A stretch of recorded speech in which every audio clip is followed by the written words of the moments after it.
लाहौर से खबर शामिल करते हैं। अब बात हो जाए पासपोर्ट ऑफिस के चक्कर लगाने वाले आम शहरियों के हवाले से। पासपोर्ट की फीसों में मजीद इजाफा होने के बावजूद साइलिन वक्त पर अपना पासपोर्ट हासिल नहीं कर पा रहे। महकमा पासपोर्ट ऑफिस के अमले की मिलीभगत कहें या एजेंट माफिया का राज, नॉर्मल फीस वाले पासपोर्ट हों या अर्जेंट फीस वाले पासपोर्ट भी आम शहरियों को मुकर्ररा मुद्दत पर हासिल नहीं हो रहे। लेकिन एजेंट माफिया भारी मुआवजा लेकर पासपोर्ट बनवाने में कामयाब हो जाते हैं। वतन अजीज में एजेंट माफिया को लगाम देना नामुमकिन हो चुका है।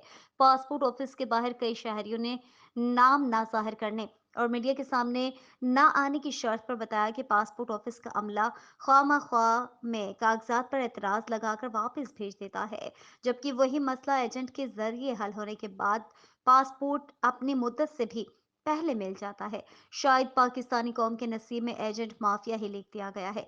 वहीं पेश पेश हो सकता है। H M Fayaz, PNP news channel, Lahore.